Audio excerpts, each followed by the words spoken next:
Aktivis 98 Joni Sujarman mengatakan, pemilu 2024 tidak akan menghasilkan pemerintahan yang dapat memajukan kehidupan rakyat.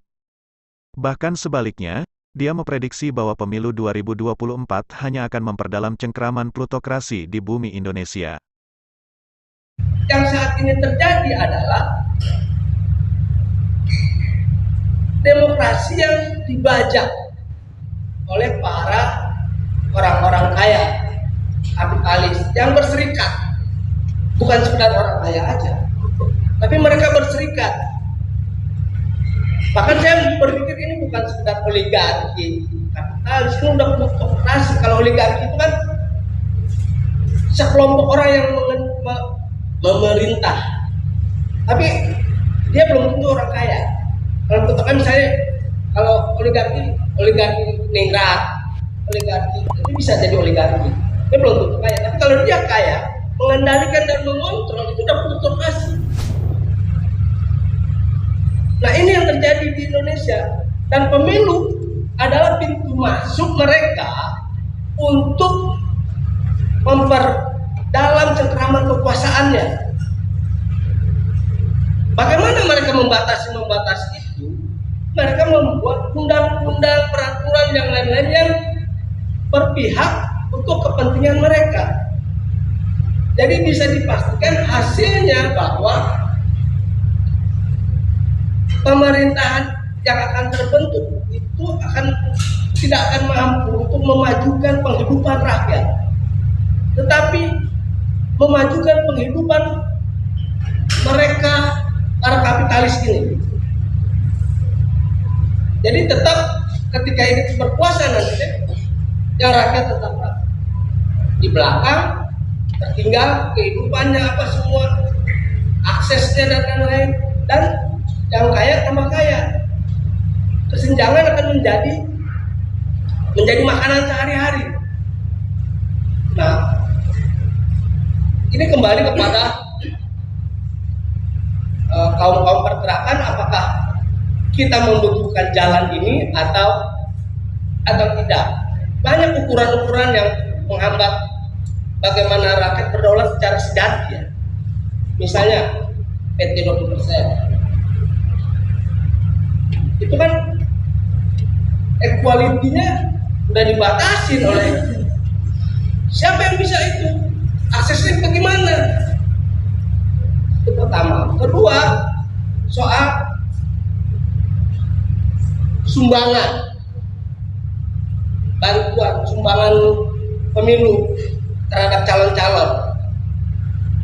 Kalau misalnya dia tidak memiliki akses untuk sumbangan, ya orang kaya mau bandarin yang ini kan, ini soal bandar jadinya. Ketika sumbangan, seharusnya peraturan itu tidak ada sumbangan, no sumbangan. Itu pintu masuk mereka mencengkram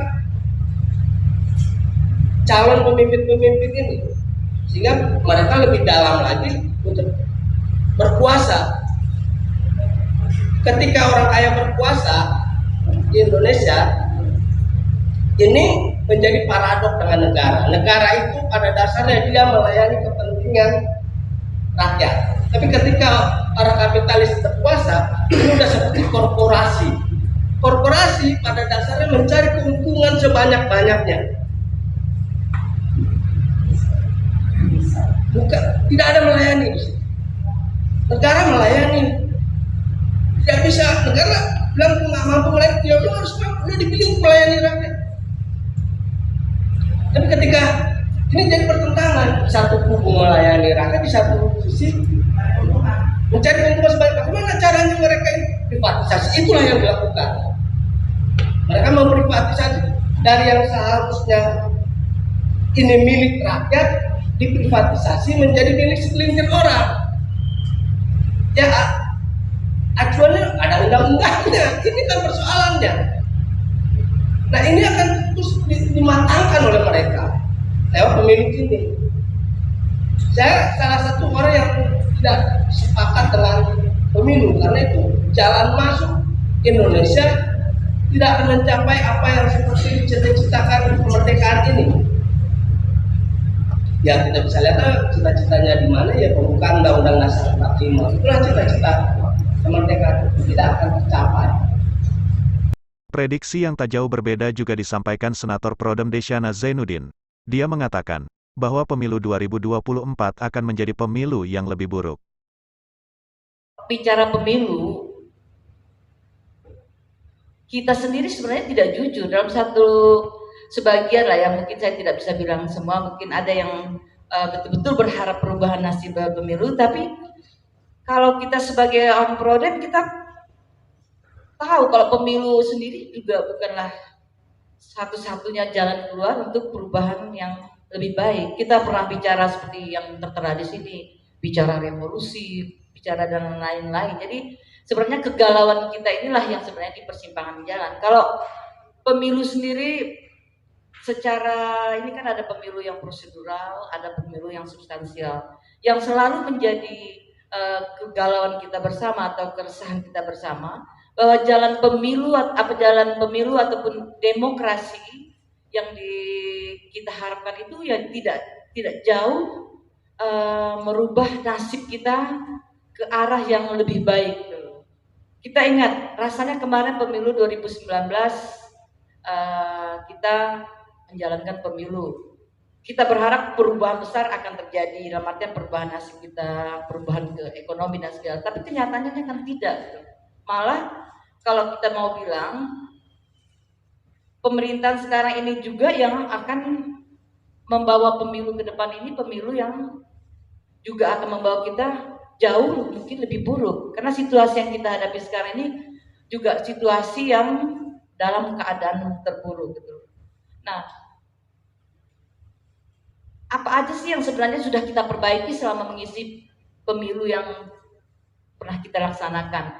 Kalau ingin perubahan umpamanya, kalau ada PR 2019 dalam artian apakah konteks hak asasi manusia dan lain-lain, tidak ada perubahan yang mendasar yang pernah dilakukan oleh bangsa dan negara ini gitu.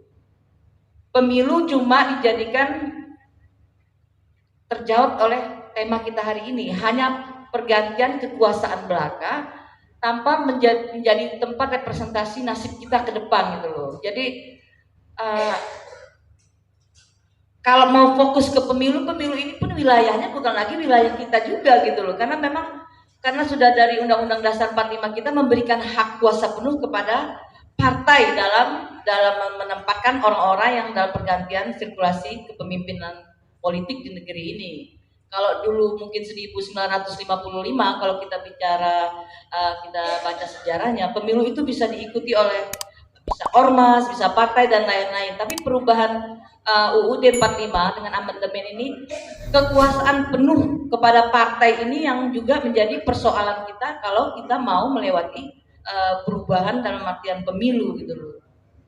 Karena partai sendiri yang menjadi beban atau masalah yang menjadi penyakit mendasar juga dalam ketatanegaraan kita. Partainya yang partainya sekarang partai boleh dikatakan partai-partaian, karena partainya cuma diisi oleh kepentingan segelintir orang, sedangkan orang yang diwakili mereka justru tidak terwakili.